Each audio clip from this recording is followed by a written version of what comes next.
So our Nantucket community is a rich tapestry of people from all over the globe who have made their home here. We, the Nantucket Book Foundation and Festival, we believe in the power of words to change worlds, to enlarge our students' vision that while they may live on an island, there is no limit to imagination. And tonight we celebrate our winner and finalists of our Young Writer Award, an essay competition held throughout the high school. We want to thank Paige Martineau, head of the English department. I see Ann Fanoff is here, creative writing. Take a bow, Ann. Is Paige even here? I don't know if Paige is here. Are there any teachers if any teachers in the audience, please stand up. Any educators, please stand up and take a bow. All of you, all of you.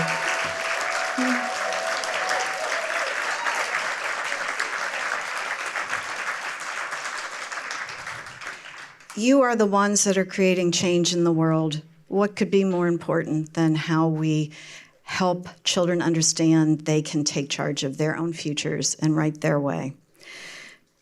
So we also want to spend a really special thank you to two special individuals, Becky Hickman and Jill, I always mispronounce this, Surprenant. They are our two school librarians. They are also our Nantucket Book Foundation board members. And it is the essential team. We're a partnership. Everything we do is in partnership. And I'd say they are leading the charge over there in consort with the English department, with the creative writers, with the team of high school English teachers. And we could not do this work. And what we say is they give us their hopes and their dreams. And our mission is to make their dreams come true. And we do the best we can. I'm happy to say that Jason Reynolds was one of our dream come true a couple of years ago. So we've had amazing writers. So it's a partnership that cultivates young talent and ensures that these new voices have a place. It is my honor to present our two judges for this award, reading specialist and educator, Sandy Mitchell, and educator and author, Jim Sulzer. Our gratitude has no end, since from our beginnings, they have been with us acting as judges every single year and taking their time, dedicating their time and talent to making these wise choices. So please welcome Sandy Mitchell and Jim Sulzer. It is such an honor to be able to participate in this portion of the Nantucket Book Festival. We are listening to the voices of our young students as we share our delight in the written word. This year's prompt, inspired by visiting author Kim Johnson, asks what young people can do within their communities to drive change and shape a better future. Jim and I are pleased to present to you the 2025 Young Writer Awards. And each winner will share a brief excerpt from their writing as they're introduced. So fourth finalist, Lalia Beckford. This is Lalia. I'm just going to introduce you for a second, okay? A rising junior and author of Fight for What's Right addresses the need for affordability and access to basic necessities. Drawing from her own experiences, Lalia offers a genuinely thoughtful and caring perspective while suggesting practical ways to come together to make a change. Congratulations, Lalia. Thank you. Good evening, everyone. My name is Lalia Beckford. I will be reading the beginning of my essay titled Fight for What's Right. It talks about the expenses of merchandise that take place in the world today. A change I like to see is prices being dropped. But that's not going to happen, right? A change I like to see is able access to basic necessities, but that's never going to happen, right? During the heat wave that struck Boston in 2021, I was staying in the city for a medical checkup. The heat was suffocating. It was way too much to bear for any of us. While I was driving through the city, I saw a homeless couple in the dreadful heat with a baby in a stroller covered with the stroller shield. I was so devastated, I was at a loss for words. I kept thinking that this was a mother who loved her baby, but couldn't provide her family with a home to cool them down. I was only 11 at the time, but I'll never forget that scene and what it got me thinking. That's it.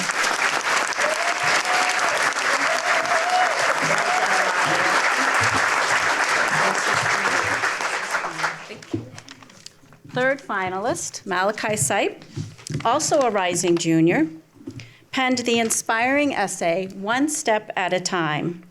As one of many addicted to screens, while struggling to create a purposeful life, Malachi came to, as he put it, the harrowing realization that nobody was coming to save me. He then discovered exercise as a tool to instigate a powerful change in his own life. Well done, Malachi. Thank you.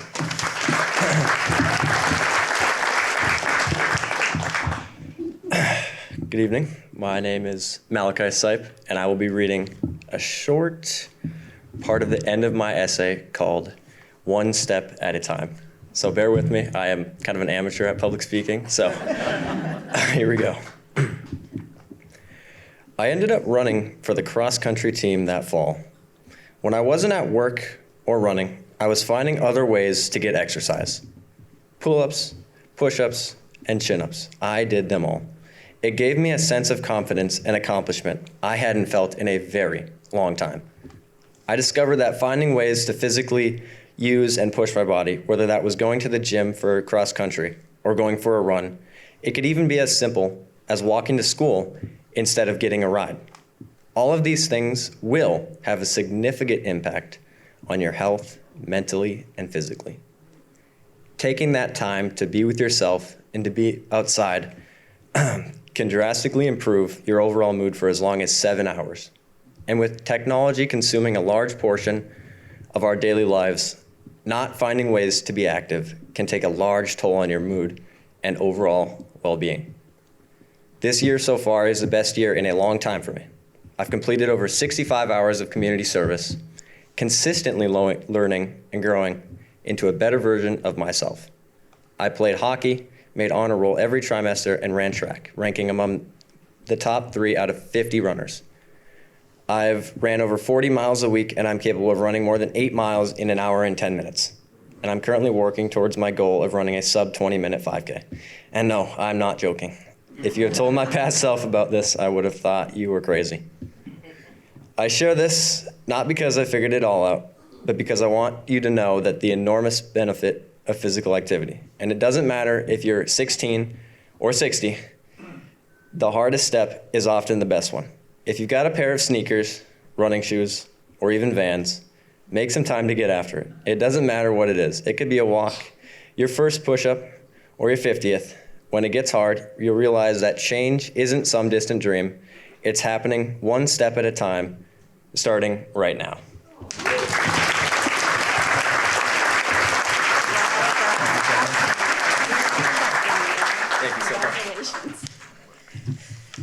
Second finalist, rising junior Mia Bodette, wrote Human Athlete, which highlights, in her words, the stigma around mental health in sports. Her writing is personal and honest, acknowledging that, as she puts it, being mentally tough also means being able to acknowledge when you need help. I am so pleased to present this award to you, Mia. Thank you.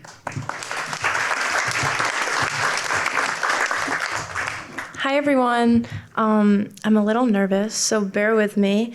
But I'm going to read my essay, Human Over Athlete, which is a little piece that I took from Morgan's Message. It's an organization that supports athletes' mental health. So that's kind of what inspired me to write this essay. Okay. A change I would like to see in more communities is an awareness of the difficulties athletes face related to mental health. When I was younger, I thought athletes were superheroes, people who thrived under pressure and never broke down. Back then, sports were simple. I'm a 3-sport athlete, and I've always been extremely competitive. Sports used to be about chasing a ball, shooting a puck, laughing with teammates, and celebrating with pizza. Back then, the joy of playing was enough. I didn't think too much about performance or expectation. I just played. It wasn't until high school when I started struggling myself, and I realized how deeply mental health and sports are connected. I never imagined the struggles that would come with being an athlete. Athletes are expected to be strong, tough, and unbreakable. We were taught to push through pain, not complain, and shake it off. While all these things are valuable in some situations, that mindset makes it feel like admitting you're struggling is a weakness. I found that when I was walking off the field, even if I made the smallest of mistakes, I was getting increasingly emotional and angry, forgetting why I started playing in the first place. I was so concerned with what my coaches thought and how many goals I scored or how many mistakes I made that I wasn't even having fun. I quickly began tying my self-worth to my performance. A bad game didn't just feel disappointing, it felt like I wasn't good enough as a person. Thank you.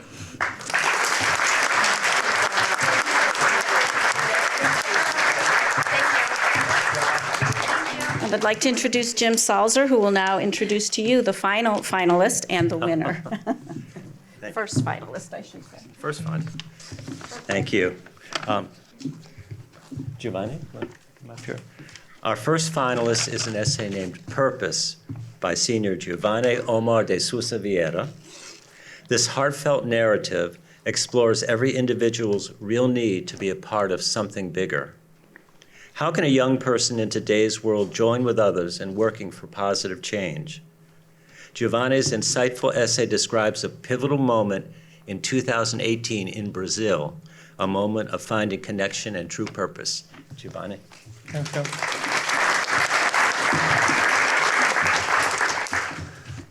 Hi, my name is Giovanni Omar de Souza Vieira, so a big name.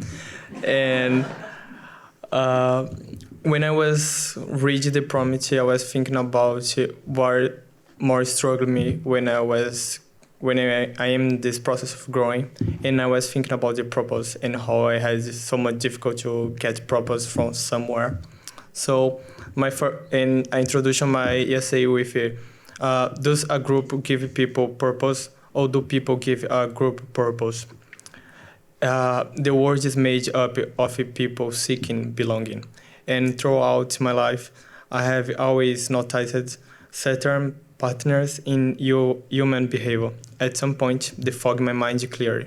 As much as many people want to stand out as someone unique, deep down, we have a real need to be part of something bigger, to feel connected to a group, to a purpose. In 2018, when I was living in Brazil and was feeling a bit disconnected, I wanted to have something. I visited a cultural event where I met a group of people from another country. This meet was really and unusual in my region.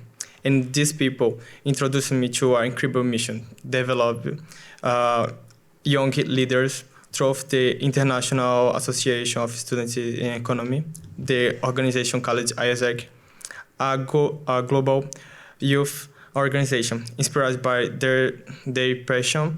I spent weeks talking to them, absorbing their vision for helping others. It was not long before I decided to join the local team that welcomed these international visitors. That's it. Thank you.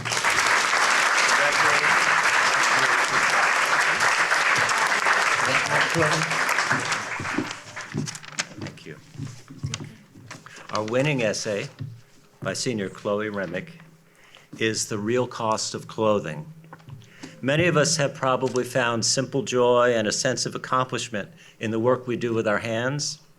Chloe found all that and much more.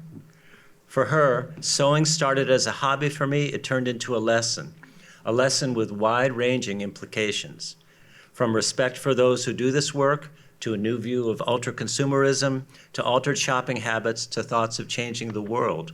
We are very proud to bring before you our winning author, Chloe Remick.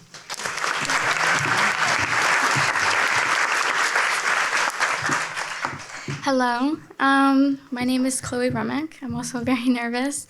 Never prepared an intro, so my essay is about fashion and about sewing and my experience both. The essay is called The Real Cost of Clothing. Fashion has never been more accessible than it is now. Brands like Shein and H&M make $5 dresses possible and allow you to wear designer dupes for less than a tenth of the original price. It's an endless playground that's easy to get lost in. I used to wander around Urban Outfitters and scroll on Shein for hours because I could afford to. No more enviously watching runway shows and daydreaming about owning the pieces because now I can buy them. But since starting my sewing journey, I've learned. Sewing is a long, complex, and expensive process, especially if you are new to sewing. You need a sewing machine, an iron, millions of pins, threads, scissors, and small things you don't think of like clothing chalk. When I started my first sewing project, I used a pre-made dress pattern from Vogue. It was confusing, difficult, and took me weeks. In the end, it turned out horrid, even with great materials, a great sewing machine, and direct instructions. This is because sewing is a skill that takes years of practice to perfect. It is a craft that is often overlooked because of the way clothing has been commercialized. As I continued to learn, I began to see clothing differently. Every stitch and every garment I own has been made by someone. Before I began sewing, I never thought about that. I never stopped to consider that behind the clothing at the mall or the product photos on apps were real people with hands like mine. Someone sewed every button, every seam, every zipper. Sewing has taught me that clothing isn't just something that appears out of thin air. It's a result of someone's time and skill. I started to feel uncomfortable with how easily I used to shop. The way I bought clothes was impulsive, careless, and thoughtless. I was caught up in a cycle that felt normal. But once I realized that sewing is an art, it made me realize that the way we consume fashion is deeply flawed. We forget that people are behind our clothes, people whose labor we rely on but rarely acknowledge. The ultra-consumerist mindset around fashion has led to dehumanization. We in the West often feel entitled to fast, cheap clothing, but we are not entitled to someone else's time, labor, or art. That's the truth I had to sit with, and it changed me. I began shifting my habits. I stopped shopping at the fast fashion stores I used to love and turned to thrift stores instead. I started using secondhand apps like eBay, Depop, Poshmark, and Etsy. It wasn't just about being sustainable, it was about being respectful. I also began taking care of the clothes I already had, trying to appreciate their value instead of seeing them as temporary. These changes felt small at first, but they have reshaped how I see fashion. Young people have more power than we think. We drive trends, influence culture, and we have the tools to make better choices. By simply being more aware where our clothes come from, who makes them, and how we treat them, we can shape a future where fashion doesn't rely on exploitation, but celebrates craftsmanship. Sewing started as a hobby for me. It turned into a lesson. It taught me that change begins with seeing behind the products and the systems we're a part of. It made me more mindful, more intentional, and more hopeful that small actions can have deep impacts. If I can change how I see fashion, I believe others can too. And that's how communities start to change, one choice at a time.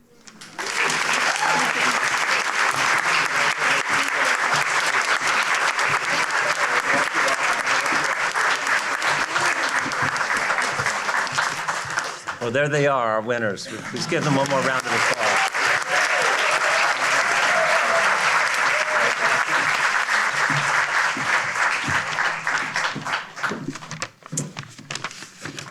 Next is our presentation of the brand new and much honored Theron Dunn Scholarship Award. Our presenters are Jill and Becky. You want to come up?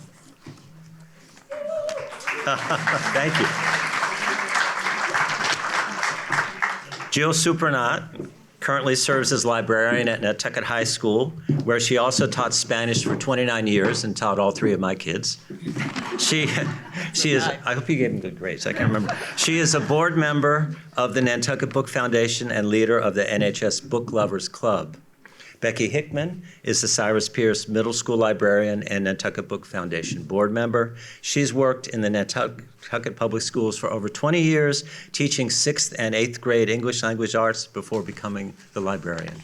Jill and Becky. I think I had both of you. Two of your three. Yes, you had two of them. She had two of them. I had two of the three. Hello, everyone. Welcome. Thank you for being here. On behalf of the Nantucket Book Foundation, a scholarship fund and award have been created to honor the life and legacy of Theron Dunn. Theron's time on Nantucket was fiercely dedicated to the promotion of books, literacy, and language learning on the island. As a co-founder of the Nantucket Book Foundation, she spearheaded efforts to raise and celebrate the caliber of our island reading culture. In 2005, she co-founded the English Learners Program at the Nantucket Athenaeum to help meet the needs of our growing and expanding demographics. She remained involved and active in the program until her health prevented her from doing so. Her devotion to and advocacy for those learning English as a second language led many newcomers to not only acquiring another language, but also access to vital public resources. She lived a life of purpose with integrity and unwavering care for her community, perpetually aware of an underlying call of the service to others. En nombre de la Fundación del Libro de Nantucket, se ha creado un fondo de becas y un premio para honrar la vida y el legado de Theron Dunn. Durante su estancia en Nantucket, Theron se dedicó fervientemente a la promoción de los libros, la alfabetización y el aprendizaje de idiomas en la isla. Como cofundadora de la Fundación del Libro de Nantucket, lideró los esfuerzos para fomentar y celebrar la calidad de la cultura lectora de nuestra isla. En 2005, cofundó el programa para estudiantes de inglés en el Ateneo de Nantucket para ayudar a satisfacer las necesidades de nuestra creciente población. Permaneció involucrada y activa en el programa hasta que su salud se lo impidió. Su dedicación y apoyo a quienes aprenden inglés como segunda lengua permitió a muchos recién llegados no solo adquirir el idioma, sino también acceder a recursos públicos vitales. Vivió una vida con propósito, con integridad y un cuidado inquebrantable por su comunidad, siempre consciente de su profunda vocación de servicio a los demás.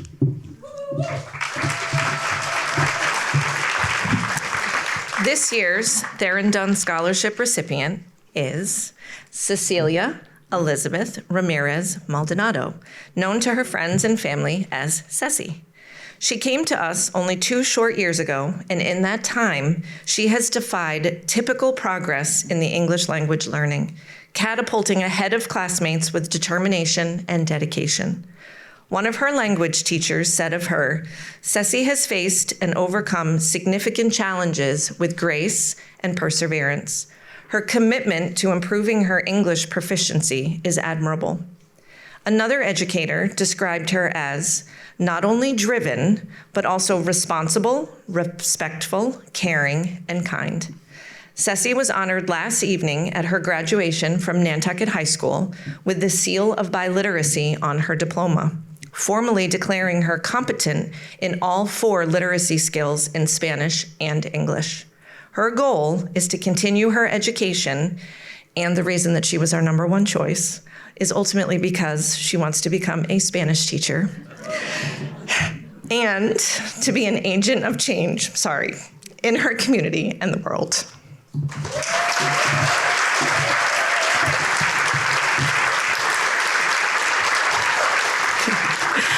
La beneficiaria de la beca Theron Dunn este año es Cecilia Elizabeth Ramírez Maldonado, conocida por sus amigos y familiares como Ceci. Llegó a nosotros hace apenas 2 años y durante ese tiempo ha desafiado el progreso típico en el aprendizaje del inglés, capitulándose por delante de sus compañeros con determinación y dedicación. Uno de sus profesores de inglés dijo de ella: Ceci ha enfrentado y superado desafíos significativos con gracia y perseverancia. Su compromiso para mejorar su dominio del inglés es admirable. Otro profe la describió como no solo motivada, sino también responsable, respetuosa, cariñosa y amable. Ceci fue honrada anoche en su graduación de la Escuela Secundaria de Nantucket con el sello de bialfabetización en su diploma, declarando formalmente su competencia en las 4 habilidades de lectoescritura en español e inglés. Su meta es continuar su educación y finalmente convertirse en profesora de español y ser agente de cambio en su comunidad y el mundo. So please help us welcome up to the podium the winner of the 2025 Nantucket Book Foundation Scholarship honoring Theron Dunn, Ms. Cecilia Ramirez Maldonado.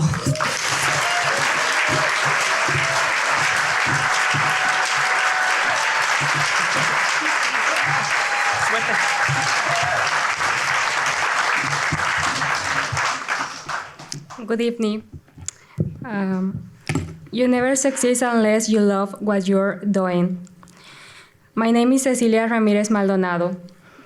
I am proudly Salvadoran, and it is a true honor for me to be here today, and I have the opportunity to express my sincere gratitude. Receiving this scholarship, a fundamental step in my academic and professional journey, and I am deeply grateful for this incredible opportunity. First and foremost, I want to thank the Nantucket Book Foundation Scholarship Committee, which has placed its trust in me and provide the support. This scholarship not only represents my support, financial assistance, but also recognition of my effort, dedication, and potential. I also want to thank Ms. Hickman and Ms. Supernan for believing in my ability and giving me this opportunity. And now, I would like to honor the most important person in my life. I will speak Spanish, but everyone will understand the sense. A mi mamá, gracias por todo lo que has hecho por mí. Gracias por todo lo que tuviste que hacer, por enseñarme día con día cómo poder salir adelante. Gracias por los sacrificios que tuviste que hacer, por darme una buena vida. Sé que no fue fácil, pero lo hiciste. Estoy aquí por tu esfuerzo, pero también estoy aquí por mi futuro, por los deseos que no pudiste lograr. And last but not least, I want to express my sincere thanks to Miss Maria and Miss Jacqueline Echeverria for everything, not only for the academic knowledge provided me, but also for the support, patience, and dedication you have shown at every turn. Thank you for being my guides, for inspiring me, and for fostering my personal and professional growth. Your influence goes beyond the classroom, and I will always remember everything you did for me. Thank you so much for being so extraordinary. Thank you all so much.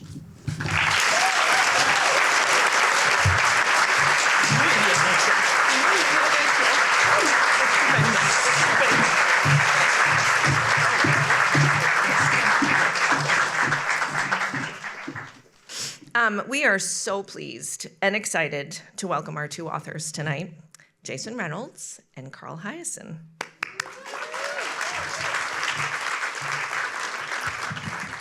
Mr. Reynolds, which seems very strange calling you that, Jason, is a New York Times best-selling author known for his poetry and award-winning young adult novels. He served as the Library of Congress National Ambassador for Young People's Literature from 2020 to 2022. A reluctant reader as a young person, which he admits freely, because he didn't see himself in the literature that was assigned in school. Therefore, Jason has made it his mission to write engaging literature with diverse characters and real-life situations to foster a love of reading and literacy, so fitting with tonight's theme of inspiring a new generation. The middle and the high school students were so lucky to hear Jason speak as one of our visiting authors in April of 2019. Carl Hyacin, my new best friend, is an award-winning investigative journalist, author, and humorist. The London Observer has called him America's finest satirical novelist.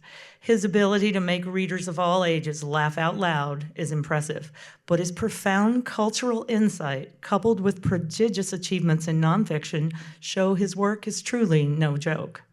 Among his multiple awards, standouts include the Newbery Honor, the National Book Award for Young People's Literature, and the Ernie Pyle Lifetime Achievement Award. Both of these prolific writers have given much to the literary world, but as school librarians, we honor and applaud what they have written for children, from middle grades to young adult. Their impact is profound and ongoing. So please join us in welcoming to the stage Jason Reynolds and Carl Hyacin.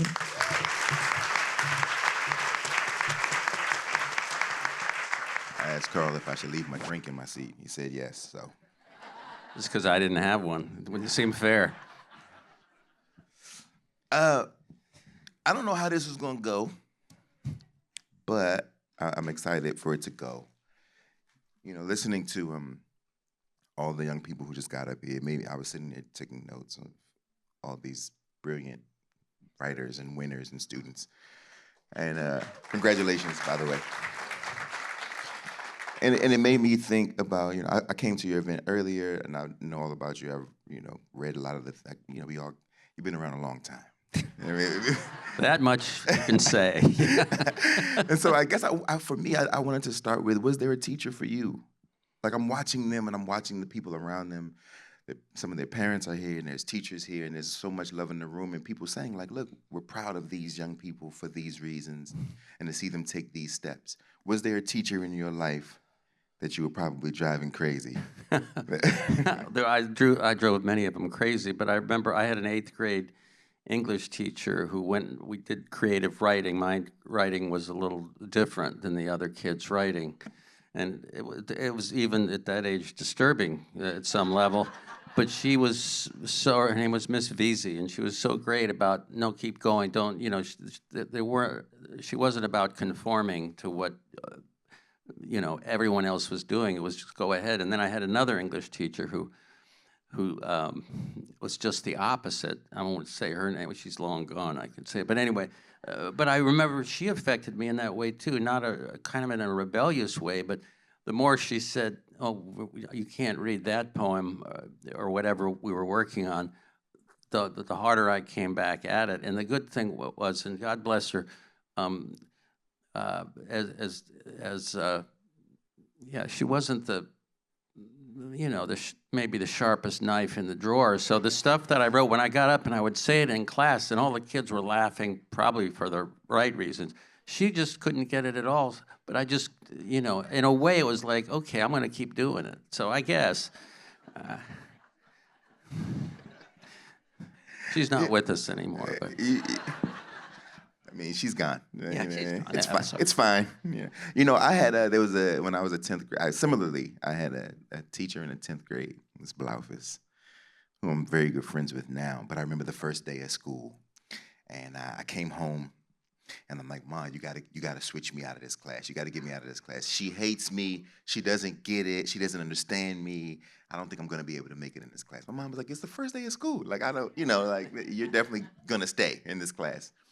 And we started turning papers throughout the semester. She was very mean to us.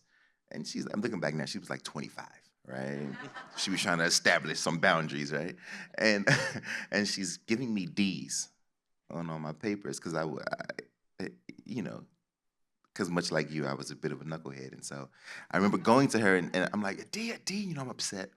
And she was like, listen, I've gave you a D not because the writing wasn't good. The writing actually is some of the best in the class.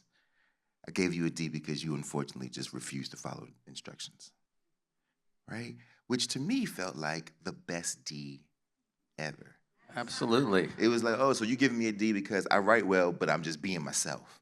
That's right. And she did that throughout the whole semester. I never got above a D. But she called my mother and was like, listen, your son is not doing well in my class, not because he's not talented. He's actually more talented than he knows.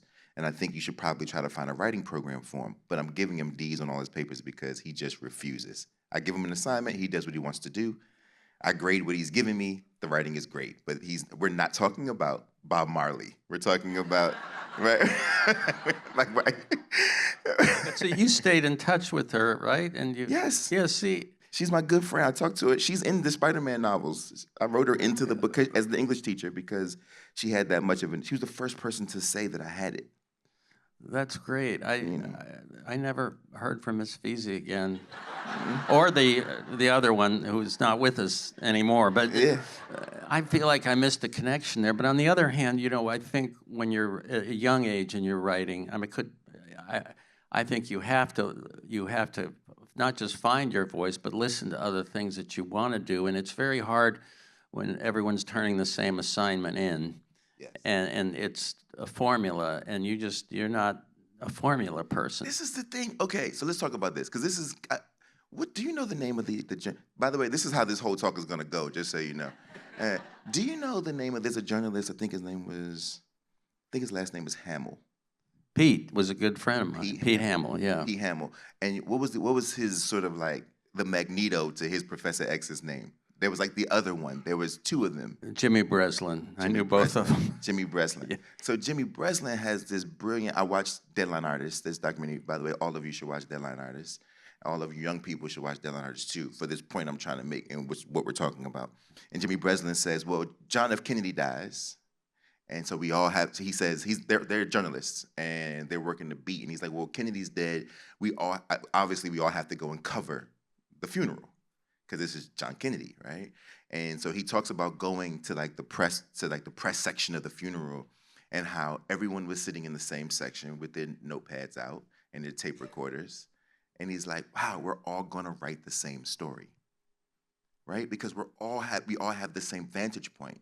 And so he decided to go outside and interview the gravedigger. He went to Arlington and interviewed the gravedigger that was digging Kennedy's grave at Arlington. No other reporter was there. Nobody was there.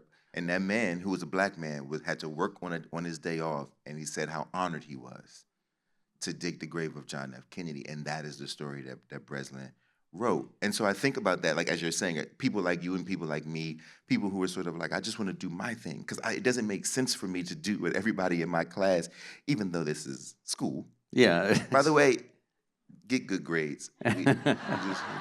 Sometimes you got. Yeah, it does make it easier, but yeah, no, it's so true. Well, Jimmy and Pete were two very different kind of writers, but they both were voices of New York, and they both got to the level in their profession where they didn't have an editor saying, you don't do that comment.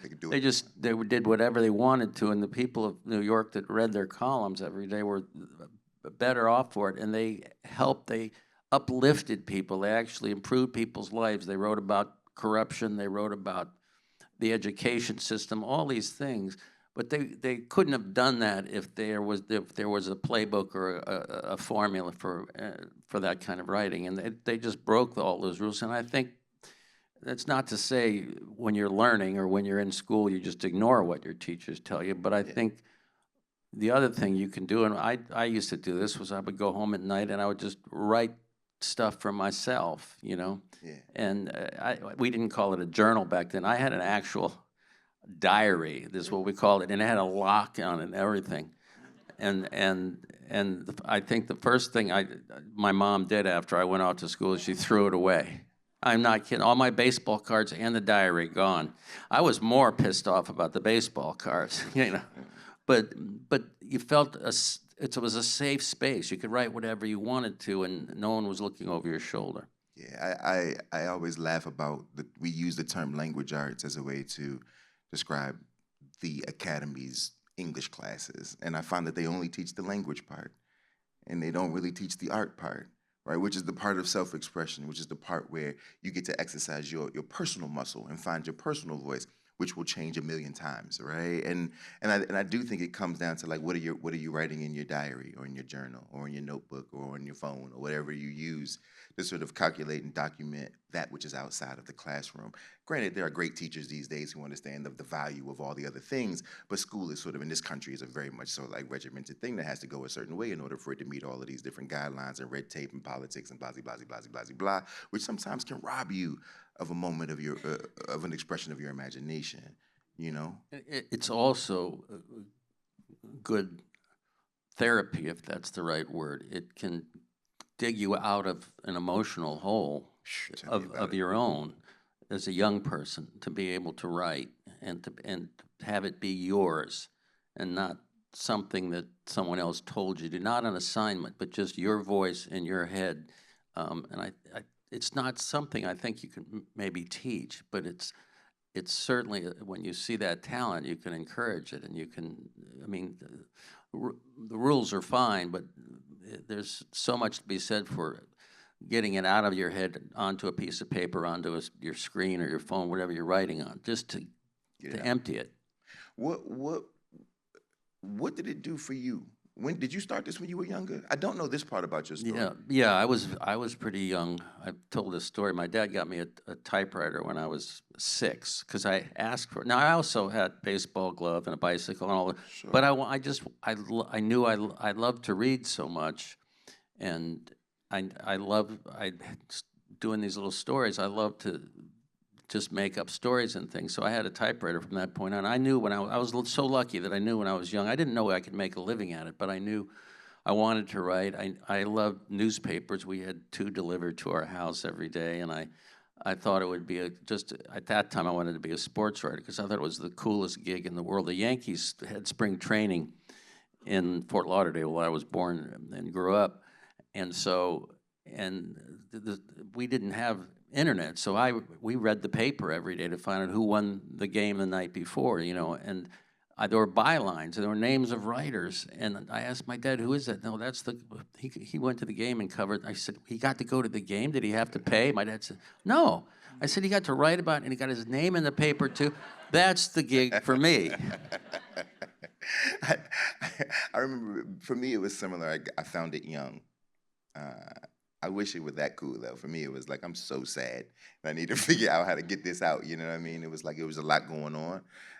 But I was saying earlier to the crowd that I was talking to earlier, like how amazing it was for people to read it for the first time as a 10-year-old. And, I look back now and realize that I come from a tough family. So I used to think that everyone was being very nice to me when they read my work. But because I know my family, that's not who they are, right? Like, I come from real kind of gruff people, and they would have been like, this is terrible, right? Yeah, they don't know, now granted, they don't know what's good and bad, right? So, like, it worked out for me, but it was sort of like, but it was enough for me at 10 years old to know that there was something here for me. I didn't know that I could make a living at it either. I mean, I didn't even know it was a profession.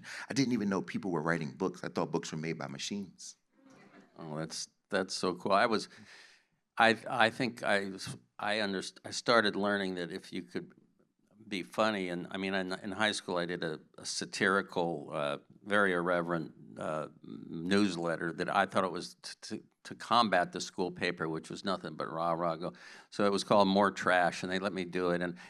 But here's what I found out, and it was very, kind of in your face and anti everything. Yeah. But the people, like the football players who I'd walk down the hall in the locker, I was always the smallest kid, and you get kind of knocked around. But for some reason, they started reading the columns, and I found out that if you could make them laugh, they didn't bully you as much. I know that sounds simple, but it's true. If you had a comeback, or if they'd read something that they thought was cool in the newsletter, it was making fun of a coach that they didn't like. Then all of a sudden you're like a cool dude. It didn't matter that you weighed 40 pounds less than they did. They didn't mess with you anymore. So for me, I learned early on that the whole class clown thing, that if you had that as a way of disarming, and it made them feel smart, and that they had a sense of humor too. It was a defense mechanism in some ways at that age, I think. Do you fear, because I think back, that's so interesting, because that around the time in which you were coming up, so it's like satire is a thing in a very different way that it is now. And my question is it dangerous to lose it?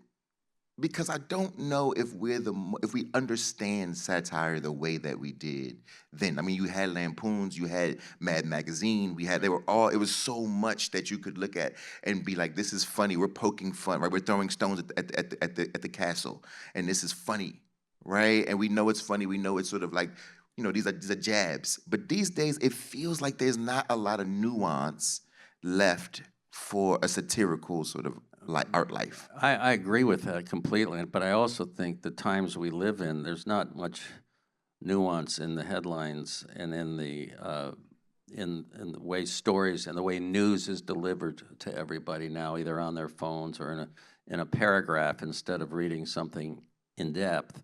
I mean, I think that it's short-circuited a lot of that, and I think that certainly the political time we're in is different from anything I remember in my life. I mean, we had Nixon, but when I was in college, and I wrote a newspaper column in college, and the war was still going on, and I had a draft number and all that stuff. But I mean, but still, I had the release of, I could write whatever I wanted to, and it was just a college paper, but writing about Nixon and the war and the lies and what was going on, but doing it in a satirical, just making fun of them made me feel better, and the readers seemed to like it. I don't know, and that was the day when, back then you had Art Buchwald, who was writing for the Washington Post, and Russell Baker with the New York Times, and it was, I don't know that there's anything like that now, and I also think it's very difficult to satirize what we have going on in Washington right now. I mean, it's a lampoon of itself on many days. And you know what scares me the most is that my fear, because I agree with you, what's happening in Washington is, right, it's its own sort of thing, but my fear is, even if we were to lampoon things more often and satirize, my fear is that we no longer know what is a joke and what is not. And so what happens is that, like, you may say something about, you know, turns out aliens have landed in DC, and there's gonna be a whole bunch of people who believe that there are aliens running around the Capitol. That's true. And they're going to say that it's all because of the Democrats. Well, I think, well, of course it is. I mean, yeah. But I think the one thing that one of the best decisions I ever made was to start writing these books for young readers, which I thought was I was the most improbable choice for that of any writer I knew. But when I started getting the mail and the feedback and going to these events, I realized that they were so smart, and they got the joke right away. Nothing needed to be explained. They understand, and here's the most important thing: they had this wonderful clarity about what's right and wrong. The kids do. They really do. Much more so than a lot of the grown-ups that I get correspondence from. If I can put it as correspondence. But I really think that you know, and I'm no cynical person probably in this room, but when I started getting that kind of feedback, that's why I kept writing, and I'm sure you've experienced that. And it's just the best audience. They're the best readers. That I think. I mean, it's first of all that anybody's reading anything today who's not on their phone, that they opening a book is miraculous, but that they're getting it, and that they take the time to write letters or emails to an author. I don't think I ever did that in my whole life, and I love to read, but the idea of in this day and age that they care enough to write you, that makes it worth it. Yeah, they're the best. I mean, you know, I think it's so funny, and also to the young man, my young brother, you doing all this running out here. I was listening to you. I was thinking to myself. He said, "Look, it doesn't matter if you're 6 or 60." Oh no, it matters. I just want to make sure. I'm like, you'll see, right? But I'm proud of you. But what I also wanted to say is, was in the middle of all of as you turn off your phone or put your phone down, which by the way, you have no idea how good it sounds for us to hear that. Like, just for a little while, like, put it down for a while. I would also encourage you to just pick up a book for 30 minutes a day. That's it. You can give yourself 30 minutes. You'd be surprised as you continue to change through your physical activity, what happens to your mental activity, right? And how the two things start to sync themselves in ways you couldn't imagine. Just a little bit a day, and it'll be a whole other level, right? Next thing you know, you running, you know, you got 6-minute split. You know what I mean? But I wanted to say, but to that point, I think that they're amazing. I also think that the criticism of their generation has less to do with who they are and more to do with the fact that so many of us have a strange amnesia. And so we pick at them for shaking the gate, right? And for shaking the table and for saying that they don't want to do things or they want to do things differently, which is what your generation did and what my generation did, right? I mean, like, this is pretty much what's supposed to happen. And you're supposed to be pissed about it, right? It's supposed to be annoying and frustrating, and you're supposed to think they're wrong. And the things that they are wrong about, they'll correct when they're not 15 years old, which is what we're judging them at, by the way, right? It's like, they don't get it. It's like, give them time, right? But what they have is a seedling of the future, right? And if we were to sort of analyze that seedling and project into the future what it is, it looks a lot more like an empathetic world. It looks a lot more like a world that feels a little fairer and a bit safer. And if there's more of what he's doing, then even a bit more balanced in terms of like how much we use the talk box and how much we're sort of in the world living our lives. If they can, but like thinking about who he is now, he's not the only one who's, because the other thing is they all know they're addicted to it. We act like they don't know they're addicted to it. They all are fully aware that like this is strange. Just like all of us in the room, those of us, especially if you're 40 and under, all of us are like, oh, I hate this too, right? As you spend an hour in the morning sitting there scrolling, right? We all know it. And so I'm so happy to be around them, and I love getting those letters, and I love hearing like these books did this for me, or I do understand what it is that you're talking about, and that I'm not a child, right? I'm a human first. What I'm afraid of those, because I mean, when I started writing the kids' book, it was kids' books. I think it was around 2002, and was Hoot the first? Hoot was the first one. Great book. Yeah, thank you. And that they're grown up now, and I've met so many of them that tell me about having read that book. But what I also worry about is the ones who they lose that quality of the clarity that I was talking about. And somewhere between there and when they get their MBA and they walk out, they've changed. Some of the humanity is gone. Not all of them, but you see it happen, and you see it in real time right now in this country. Well, we're now in a place where compassion and empathy and generosity are all considered signs of weakness, weakness of character. It's not cool. It's not cool to feel things for other people. All of a sudden, politically, at least, I'm from Florida. We had our governor just two days ago said that if you're driving down the street and you encounter some protesters, if you feel threatened in any way, it's okay to run them over with your car. Yes, he absolutely did. Yeah, your police chief was just today, like a couple hours ago, your police chief just today said, if you get in the way of our work in the midst of this protest, your family will come and identify your remains. Just like that was his language today, a few hours ago. Right, and we're in the year 2025. Yeah. And those people were kids once that are standing up there and strutting now, which is our governor's. This is his thing. And by the way, these are the whiniest people that claim to be macho guys. They are the whiniest, most thin-skinned little weasels you've ever met in your life. I'm not kidding you. They're the opposite of tough, but you go ahead and run them over. I mean, but this is what's being said. You wonder what happened to them. What the hell happened to them? How did they get to where they are in their heads? Because it's a mystery. It's infuriating.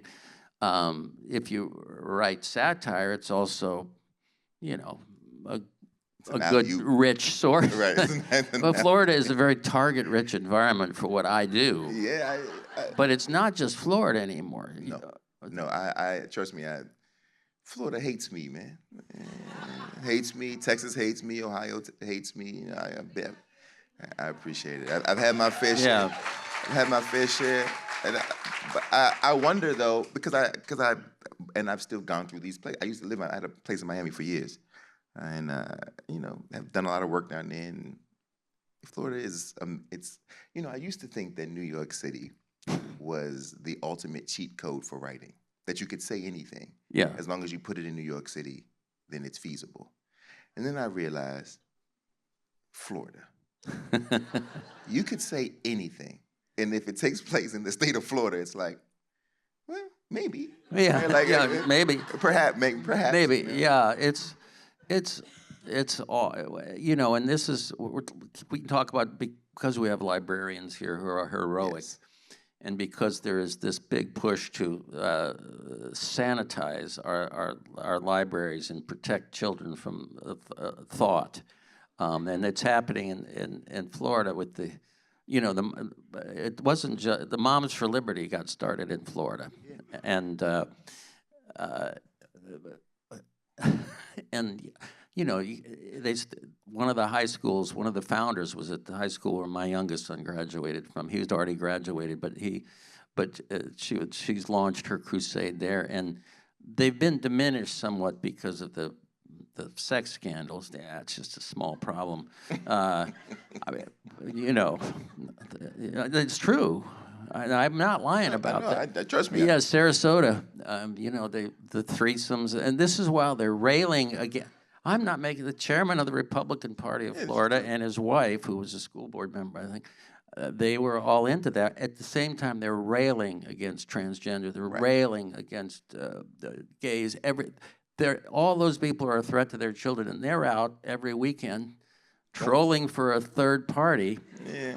And exchanging. I'm not lying. You should read the text. It's phenomenal. But that's what well, I didn't know what it meant. Moms for Liberty. That's what it means. That's the kind of liberty I didn't know. When they named him, I didn't know what DeSantis was talking about. Now I get it. But those things are real. Books disappearing off the shelves are real. Yeah. Preaching against, you know, I mean, trying to insulate young minds against free thought. It is a real deal now, and it existed when I was a kid in different kinds of ways. But different. I mean, it was to. I mean, I remember even To Kill a Mockingbird, which is now on the hit list of a lot of Florida libraries. That kind of thing. But that was a big deal when I was a kid. I mean, there's a list. I was in a protest recently, and they were asking me what I thought about it all, because this is after Dr. Hayden got fired. And we were talking about the list. There's a list of all the words that cannot exist in the books, right? And it's like girl, black. It's like just the word black, you know, black and girl and all this. It's like this long list of words that can't exist. So they're just pulling books off the shelves. And I was telling one of the teachers, I said, you know, if we wanted to really push back, we only would need one school to do this, just enough to get national attention. Tell all the teachers that unfortunately we can't teach anything, that every textbook contains those words, that everything that we teach has those words in them, and therefore, unfortunately, the school is closed. Your babies don't get to learn it either. And I guarantee you, give it a week, and we might see some change, right? But at this point, I feel like we're being a bit too obedient. Honestly, I feel like there hasn't been any kind of disobedience. There hasn't been any kind of actual. A protest is a wonderful thing, but it isn't a direct action. Right. Shut it all down for a week. Let's see. Our babies already went through COVID. They can handle one more week. Yeah, exactly. Right? Exactly. Shut it down. And then No, let's see. it's true. We have some school districts in Florida that have tried to, I don't resist, but have been slow to conform to those things, and have had parents speaking up in meetings, just speaking up, you can't do this.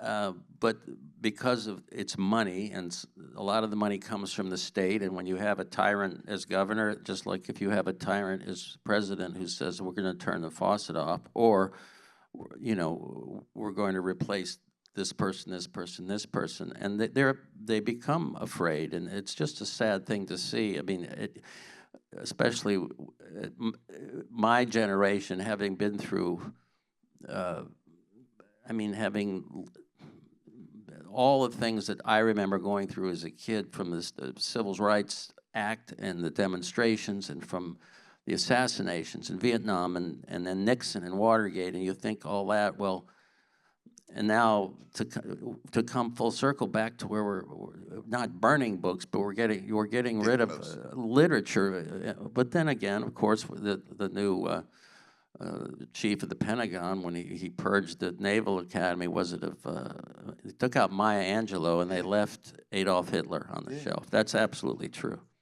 But the upside is they're not going to read that either. No, they're not.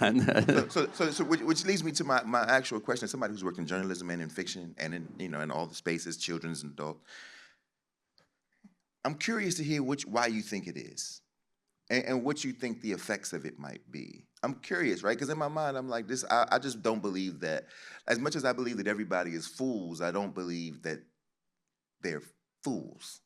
I don't either. Right? I don't think that way. For me, it's like, No, if you keep people unread, if you keep people illiterate. I mean, we know what literacy does in this country, and what this is why I want you to read 30 minutes a day. We like because literacy because of what literacy does. Literacy, your ability to have a relationship with language has everything to do with your ability to think critically. Has everything to do with your ability to pull language from the ether in order for you to express yourself. More language, less violence. Has everything to do with teaching you how to listen to your own voice. Has everything to do with teaching you discipline, just like running does. Read Haruki Murakami, what I talk about when I talk about running. Same, it's about writing and running and how the two things are directly connected, right? Or what literacy does as it pertains to the incarceration rate. Right? If you know anybody who's ever been in prison, there's a good chance that person is illiterate or underliterate. Right? These are direct connections, right? It affects our voting systems, it affects our schools, it affects crime rates, it affects everything, your ability to be literate. And so I wonder from your perspective, as they strip it all down, as they say, you can't read Maya Angelou, you can't read anything that's about anything. I don't know, by the way, I don't know what we're going to read. I don't know what's left in the library. We're back to Dick and Jane, but Dick is in the title. Yeah, that's right. Gone. Yeah. Out of here, right? That's right. We could, Don Jr. and Jane. We could change it to that. Like, what do you see? Like, what do you think? Why do you think this? If you had to sort of put on your tinfoil hat, I still have faith, and one of the reasons I do is young readers and what they say when I hear from them and what they pick out of the books. And I'm sure you get the same thing with it. Okay, what I always say is that they can't possibly screw things up worse than my generation did, obviously, or we wouldn't be here now. And that they're watching what's going on right now from a different perspective. The thing that's distressing is, what are they hearing at the dinner table tonight? When you, which I've done, hear a 13 or 14 or 15-year-old white kid use the N-word in casual conversation in the year 2025. It's very hard for me to get my head around that and say, okay, it's not the child's fault. Something's going on in that house. How did we get to that point where this is okay, or where I don't know. I don't know the answer. I just know that you cling to moments. You just have to believe at some point there's a threshold in this country that you're going to hit. And I saw it with Nixon. The people forget the media was hated during Watergate. Nixon hated him. The whole country, if you looked at the opinion polls, hated the press because what they were doing to poor Dick Nixon. I'm sorry, we can't say poor Richard Nixon. But that part is nothing new. But then there came a tipping point when he defied the Supreme Court came in and all these other institutions came in, and everyone, including his own party, said, "You're it. That's it." And he said goodbye. I don't know. The threshold is different now. The boundaries are different now. The things you can say in public office obviously are much different now. But I do think that there's so many good people that I know that don't want to see us keep sliding backwards. Yeah, you don't need me for ideas because you're Carl Heisen. But I just want to say, if you want to write another really good piece of satire, it would be so interesting to read a story for kids, by the way, about the child of a mother for liberty, of a mom for liberty.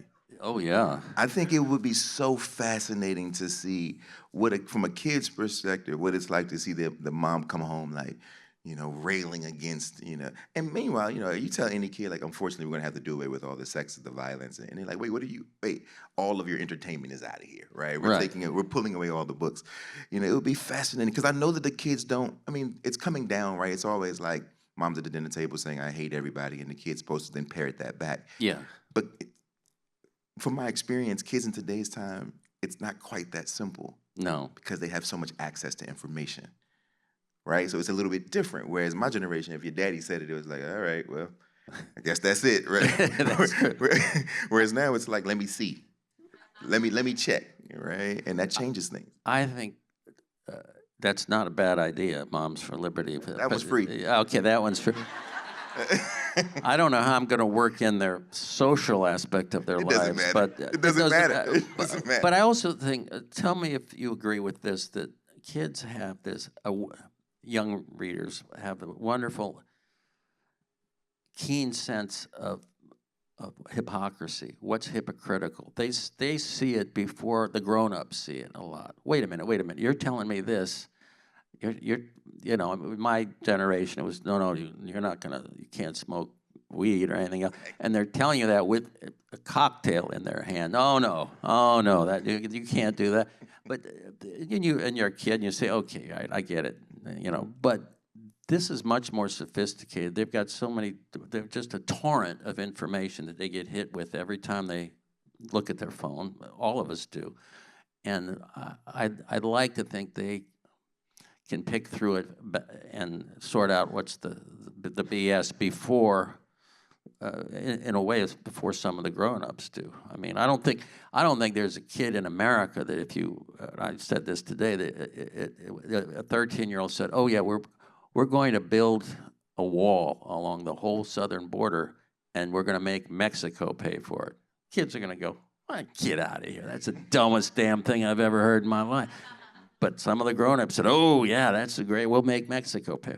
I mean, I just don't think they buy it. They see through it. So do we have to just wait for them to get old enough to be able to exercise the power? Well, you have time to wait for them to. I don't. By the time they do that, I'll be gone. But I hope somebody, somebody will. They're like 16. You're gonna be gone in 2 years. That's no, you're not gonna be gone in 2 years. No, I'm not. But you know what I mean. But I'm much more jaded. See, I am entitled to be. Of course. And you live in Florida. I live in Florida. Oh, dear God, yeah. You live in Florida. Where, you know. I mean, I live in D.C. You know? Yeah, well, there you go. Do you? Yeah, I'm from D.C. So you're saying you missed the parade?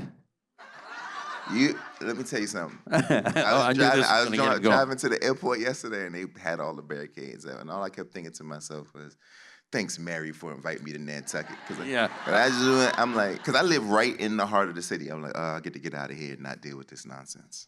The tanks, and I saw pictures today. People were showing me pictures like the tanks riding down the street. And they had to retread them all because the tanks would tear up Pennsylvania. They had to retread all those tanks at great expense so they wouldn't tear up the asphalt on Pennsylvania Avenue. I'm serious. Meanwhile, Lalia is talking about the cost, the basic things it costs to live. The groceries. Just to get a decent bite to eat, and yet we've got enough money to retread the tanks for a parade. And dress up, put them in, What a strange thing. It is a strange, but again, if you write satire, how do you get ahead of that? I mean, honestly, how do you get ahead of that weirdness and that hypocrisy we're getting to? You just got to be like Matt Groening. You got to be like The Simpsons. Which means basically you could just say you're in Florida. You just say anything and just wait a little bit. And then it's gonna, think about that. Yeah, they predicted everything. You could, I mean, Seth Meyers has a whole career still just because Donald Trump is reelected. That's right, he does. There were a lot of those writers would be out of work. Exactly. Right. SNL is gonna survive again because Donald Trump is back in office. I know, it's true. We have to laugh, even though it's so painful. It is painful when things that happen in Florida, like what the governor said, and knowing that, and what happened in Minnesota yesterday, where you see hate taken to that level, and then almost encouraged when you have somebody, you see demonstrated, if you feel the least bit threatened. Well, what does that mean? You have to stop for 5 minutes and wait for them. Do you feel threatened by that? I mean, you're giving license to all of that, and that is it's hard to make fun of. You're right, we need to laugh, but it's very difficult to make fun of that kind of a monster. I was looking at the BET Awards just passed a couple days ago. It's also very weird being in a room with all white people as I'm talking about the BET. I just wanted to put that out there. But I figured I would just tell you, the BET Awards was the other day. It was great. It was a great event, great ceremony. But it was interesting because as they're celebrating, black music, black art, all the black things, black entertainment, It's in LA, and right outside the door are the ICE raids. And like the dichotomy of that's the world in which we live. And there's a guy who's like, look, man, yesterday my children, the elementary school graduation, ICE raided the graduation, right? And so now there are kids on our stage and their parents are sort of have to leave their children at graduation because they don't want to be caught by ICE. At some point, we're gonna have to reckon with our humanity. That's right. Like at some point there is going to be a reckoning. And of course, you all know that what's going to happen is 20 years from now or 30 years from now, we'll all say we were on the right side, but we weren't. Everyone will revise this moment in history. We'll all pretend like we are. That's how they did, Dr. King and Muhammad Ali and everything. Everybody was like, yeah, we love Muhammad Ali. He was the most hated man in America. Yeah. We love Dr. King. He was also the most hated man in America. And I think this is going to be one of those weird moments where we're going to look back and it's going to be like, I knew it was all wrong. Even though there's so many people on the side of this saying that this is a good thing, not people I know, but I also live in a bubble that I can admit. The truth of the matter is that half this country thinks that this is okay. What do we do about that? It used to feel like there's a handful. Moms for Liberty, that's a handful of people. Right. But our macro political space is not a handful of people. No. That part actually does kind of scare me. Yeah, that's very scary, but there is a reality to it that, both parties are going to have a reckoning about this. Both parties. I agree. Because the middle thinking is gone now. It's all one or the other, and it's fine. But when you're ripping, everyone was saying, we're going to get all the criminals. We're going to go get all these criminals and deport them, all these terrible, rapists and killers. And then you're going into an apparel factory and taking people away from sewing machines and people who actually work and pay taxes. Let's go after them. That's great. That's a good idea. That's a priority. Sounds brilliant. Yeah, brilliant. And now, and going on to the farms, and now he's backing off, and he's not going to raid the farms. He said ICE is not going to be raiding. Too much money. Yeah, because the people in those states. Yeah. But anyway, all this is a mess. But I'm not without hope. It is hard. Sure? Are you sure? You're right. Yeah, it's not going to work out.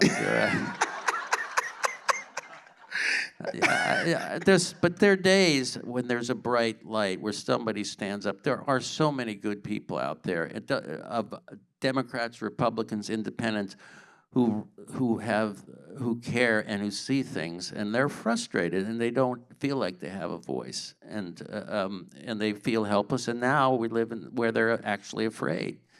Yeah, I would say, for those of you, and this is for myself, and this is sort of my way of dealing. It's a weird thing to sort of ingest so much information and so much of the stuff, the nonsense.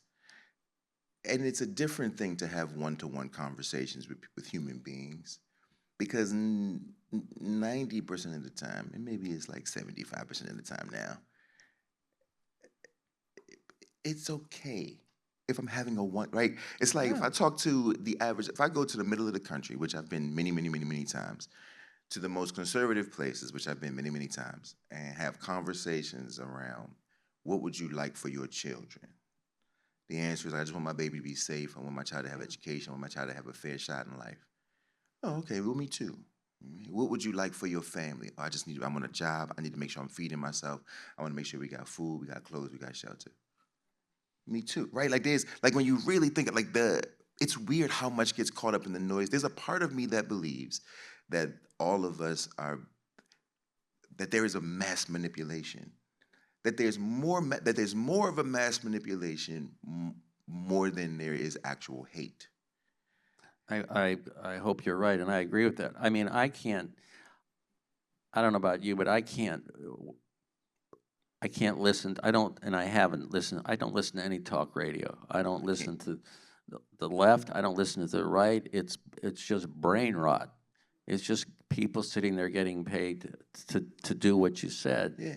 And I have to say I don't listen to political podcasts at all. It's old-fashioned. I just try to find out what happened in the news and try to, do I recognize that website? No, Merv 2022. I don't think he knows what happened. You know, you look, but the people that don't, they say, oh, they'll come to you. You have this. Say, did you hear what happened? They say, where did you hear that? And they'll say, well, this, I got a meme. Oh, then it really happened. You got a meme.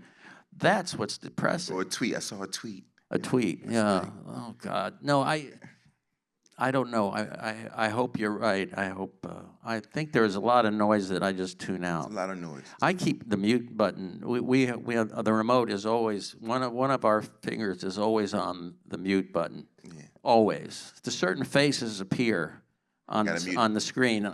We lunge for the mute button. No. It's good for your mental health, man. No, you have to. I Seriously. think it's for sanity, and especially, this is just if you're a citizen, but especially if you're writing and you're trying to focus on something and you're trying to write a story that's going to, you know, not just make people laugh, but touch them in some way. You can poison yourself by getting swept away by all that. Or you can quit. You can literally just be like, you know what, it's not worth it anyway, right? We're already in we're down the rabbit hole, and I just can't let myself get there.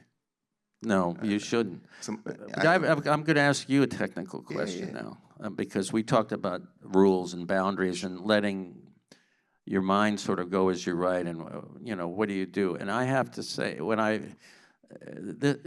the book Long Way Down, which is one of the most impressive things I've ever read that you wrote, but it was so you broke every rule there was to break as a writer. It was a novel written as a poem.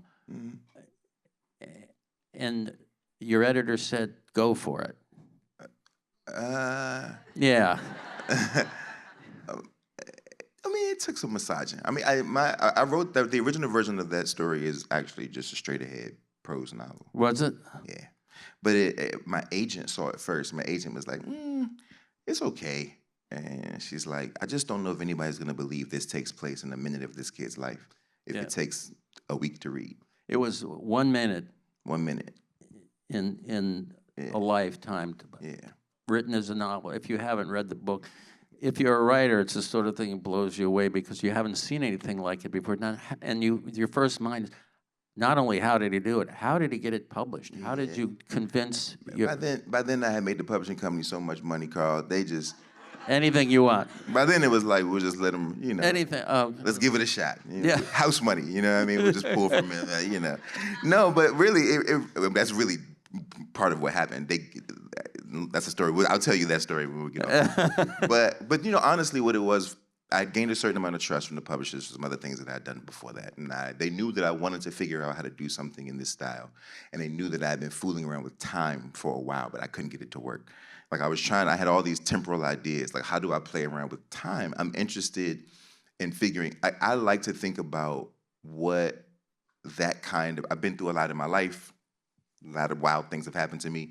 And I'm always trying to think about what does that level of trauma, that level of pain actually feel like? And what it feels like is slow motion. Like it feels like time slows down, right? And it's like anybody who's ever experienced your first heartbreak is like, oof, right? And when you finally can eat food again, you feel like you've wasted a year, but it's been like a week and a half, right? Yeah. but it feels like so much time has passed, you know? And that's sort of where that it all came from. And I was studying Alfred Hitchcock, and I was studying, I love sort of that kind of stuff. And I was watching all these documentaries about how he was using the screen to frame and compose. And like, if I could do that on the page. And you know. The great thing is, though, that for a young person to read that, if you're thinking about being a writer or you're working at being a writer, when you read a book like that, you see that the horizon is limitless. You can do it, and you can. It's just such a thrill to be able to see something like that and say, okay, he pulled it off, maybe, and not to imitate. I'm just saying. You can do whatever you want. You can do what we want. And that's the lesson, is that this is your mind, these are your words. The craft it belongs to you and the freedom to do it. If you Yeah, this is your playground. And we have to leave, we have to go. I want to ask Carl my last question. Because I've asked everybody this, from James McBride to everybody, John Irving, all of my buddies over the years. If you can go back, we'll use an older age just because there are high schoolers here. If you could go back to your high school self, let's put you at like 15. What would you thank 15-year-old Carl for? What would I thank him for? That's a good question. What would I thank him for? I think for just going home at night and writing when it wasn't something any of my friends would do, or most people's friends would do.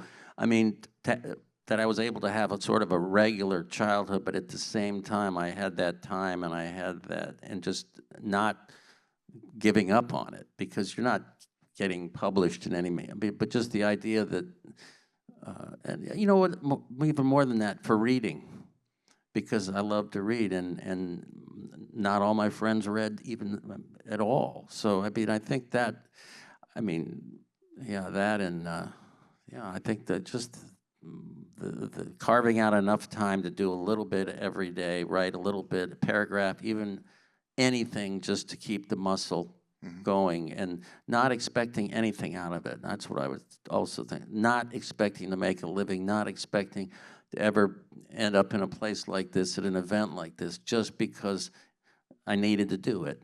Yeah. I hope we get some more on the kid side from you. You know what I mean? In the meantime, brother, I appreciate you. I appreciate all of y'all. Thank y'all for having us. Thank you all. Congratulations to y'all. Yes, thank you, Mary. Thanks for having us. Thank you.